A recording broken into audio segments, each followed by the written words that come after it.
বিচাৰিছোঁ যে কাৰণ আজি আমাৰ কিহৰ কাৰণে আমি ৰেজিগনেশ্যন লেটাৰ দিবলগীয়া হৈছে গতিকে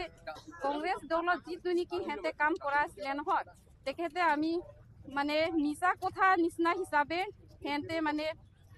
লুকুৱাই থৈ দিয়া একটা কাগজৰ কাৰণে গোটেই গড়গান্থী কনষ্টিটুৱেঞ্চি মানুহ যে পিছপৰা নিচিনা হৈ গ'ল গতিকে এইটো কাৰণত কাৰণেহে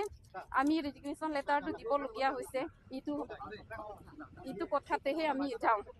আৰু আমাৰ CM ছাৰৰ কাৰণে আমি গোটেইকেইটা আমাৰ গড়গান্থী কনষ্টিটুৱেঞ্চিৰ মানুহ যে ভাল পায় গোটেই ডেভেলপমেণ্ট ক্ষেত্ৰত কি কৰি আছিলে এইটো কাৰণেহে মানে গোটেই ভাল পোৱাৰ কাৰণেহে মানে কি গোটেই ৰাইজসকলেহে মানে সিহঁতে কিবা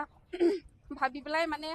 ওলাই আহিছোঁ আজি এগোট আমি মিটিং হ'বলৈ কাৰণে সেইটো কাৰণে আমি ইয়াত ৰেজিগনেশ্যন লেটাৰ দিয়াৰ পিছত আমি CM ছাৰ ওচৰত লৈ আমি যাওঁ এতিয়া জইনিং প্ৰগ্ৰামটো আমি তাতে পাতোঁ বোলেহে BJP জইন কৰিব সেইটো কাৰণেহে আমাৰ আজি মিটিংখন ছাৰে ইমান সময় নাথাকাৰ পৰা আমাৰ CM ছাৰে আমাৰ গড়গান্থী মানুহৰ কাৰণে মৰম কৰি পেলাইহে আজি মাতিছিলে সেইটো কাৰণে আমি তাতে যাব লাগিব সেইটো কাৰণে মোৰ কথা ইমানলৈকেহে সামৰিছোঁ আৰু থেংক ইউ